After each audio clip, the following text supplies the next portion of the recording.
So I'm pretty sure this is going to replace Scopex Squid.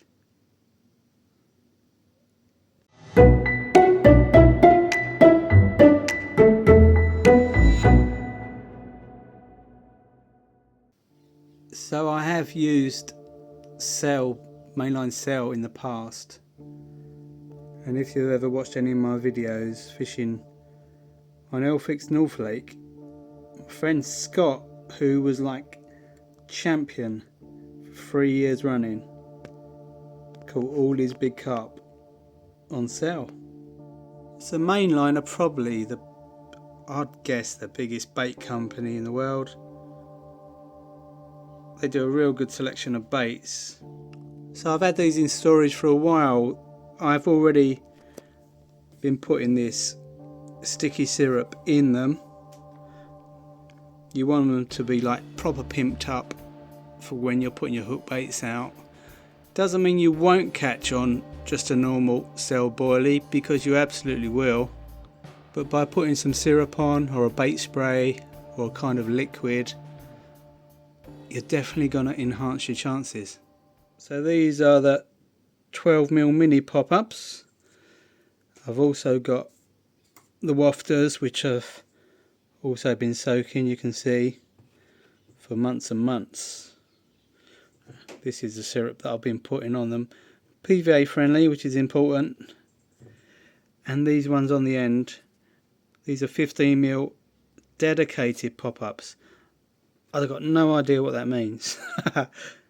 These are more dedicated than the 12mm.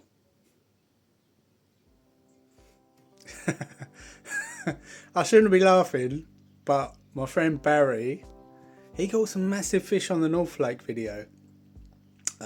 He's on Sandwich Lake down at Elphick's, one of the easier lakes, one of the runs waters, and he hasn't caught anything yet, and it's like getting late afternoon, skiddy pants time. So I'm thinking of going down to Elphick's myself, doing a midweek session. I feel like it might produce more. It's always busy down Elphick's, but the weekends it's packed out. It's hard to even get on the less popular lakes like Kettles and Sandwich. So I'm thinking if I can do a midweek session, I mean there's less lines in the water, maybe the fish will be easier to catch. So I will be using cell down on Elphick's, and let me show you what rigs I'm going to use. So there's my bait boat that I've only ever used once, and I was told if you don't charge the batteries of your bait boat they can die and be useless, so just giving it a quick zap just to make sure it's usable for when I need to use the bait boat. But anyway, here's the rigs. These are, again, from Temu. So on one rod I shall have a combi rig, which I've never actually used before, but it's pretty similar to other rigs that I've used. You can see it's £35 and they look very well made. I've not got them out of the packet yet, but I need to take a look before I actually cast out with these. And these ones just say Carp rigs with a curved shank X hook, and they're basically a slip D rig.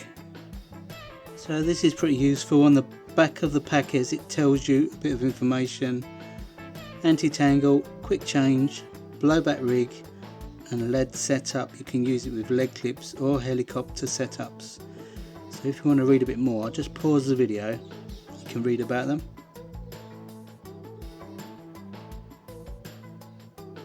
And on the back of the pack it says each rig is constructed and made by a skilled person. So yeah, they look pretty decent. And you may have seen me talk about the response pellets online or in a different video, talking about that some of them float, which they shouldn't be doing. But yeah, a few people just said to me either wet them down, put some kind of liquid on them, and they should all sink, which completely makes sense. So I'll be doing that. So I'm taking a spod rod so I can spod out the pellets as well. Making up PVA bags all day long could be a pain if you've got fish coming often. And the reason I've got a tag on the rod bag is because when you've got so many rods, you're always searching for the right one. And slightly off topic, I'm going sea fishing tomorrow with Dan, with Scott.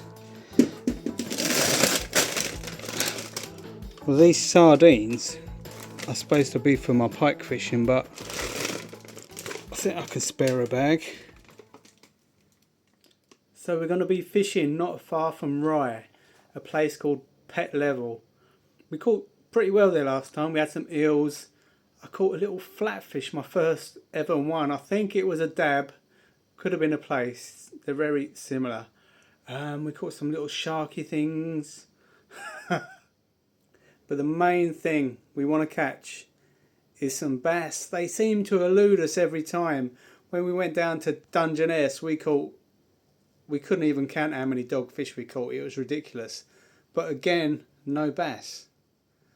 So if you know any hot spots along the south coast, please let me know in the comments. We are desperate to catch and cook a lovely bass. Hello. So I thought I'd quickly say I've created a group on Facebook. You may follow me already on Facebook or Instagram, but they're kind of linked up, aren't they? Facebook bought Instagram. It says I've got 1,300 followers, so I haven't at the moment. On my group, I've got 22 followers at the moment. So if you follow me already on Facebook, that's really my personal channel where I've got family members. But if you want to stay away from any of my posts about family stuff, sign up to the Sci Fishes group and it'll be all dedicated to this Sci Fishes YouTube channel. And I'll be posting some stuff that I don't put on YouTube, so it'll be worth signing up. And something else I'd like you to do is suggest what kind of videos you'd like to see. I know most people like the carping videos, but I'm open to go fishing on rivers for perch. Anything you'd like to see, I'm quite happy to give it a go. Somebody said canal fishing for carp. I need to find a canal.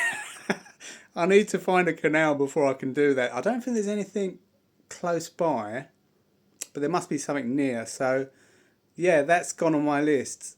The fella on Facebook, sorry I can't remember your name, I sent him some stickers the other day. He said fish canals, so that's gone on my list of future videos to make. I've got a lovely bunch of coconuts, big ones, small ones, some as big as your head. It's totally tropical. Why does it make me think of coconuts? Ay, ay, ay, ay, ay, ay, love your coconuts. Ay, ay, ay, ay, ay, ay, ay, ay, ay.